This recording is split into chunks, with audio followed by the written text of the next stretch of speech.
Okay, this one's just gonna laugh immediately. Guess how much Anita Sarkeesian said she was gonna spend just on fundraising for last year. This is just the money that she was gonna spend asking people to give her money. Money, please! Not doing anything, just fundraising. $40,000. I mean, Jesus, $40,000 just asking people to give her money. Money, please! Oh, no, there's no money. Oh, my bad. No problem. I'll just destroy this office. Oh, hey!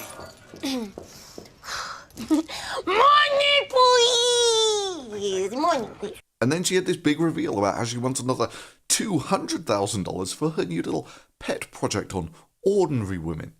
Well, she released this video today.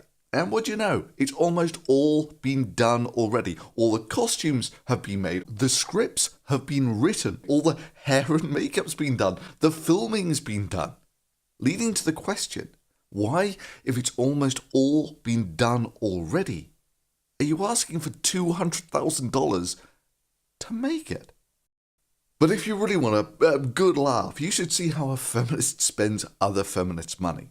I mean, you should really watch their behind-the-scenes video. I mean, really, who needs a historian or an expert of any sort to do a series on women in history when you can have the opinions of a costume designer and a hairdresser?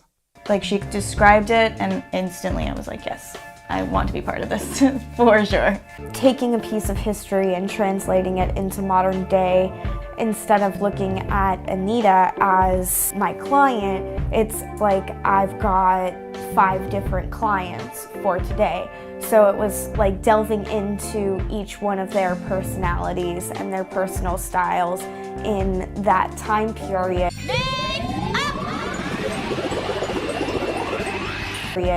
And just mixing it with what I think they would look like if they lived in today's universe. And of course it goes without saying that Anita goes out of her way to follow her own advice and avoid those evil gender signifiers.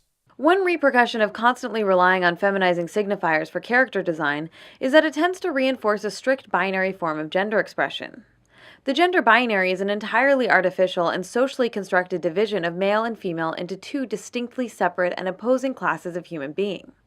The gender binary also erases the continuum of gender presentations and identities that fall outside of the rigid masculine-feminine false dichotomy.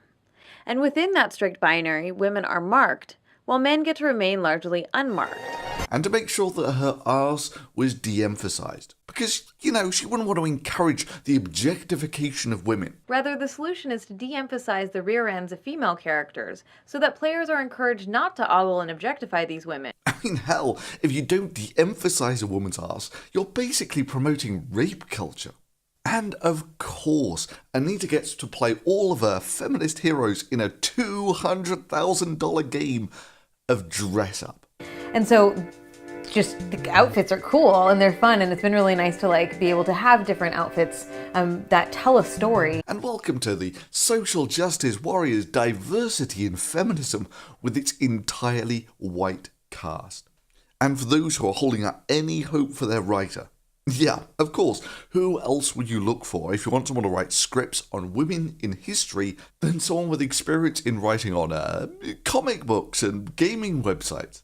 Oh, sorry, I didn't want to mislead you there. Gamma-rate comic book websites and failed gaming websites devoted to women and marginalized people.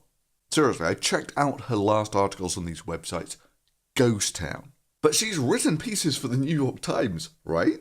Well, actually, it was her one and only piece for the New York Times. And guess what? It was about how great Zoe Quinn was and how evil Gamergate was.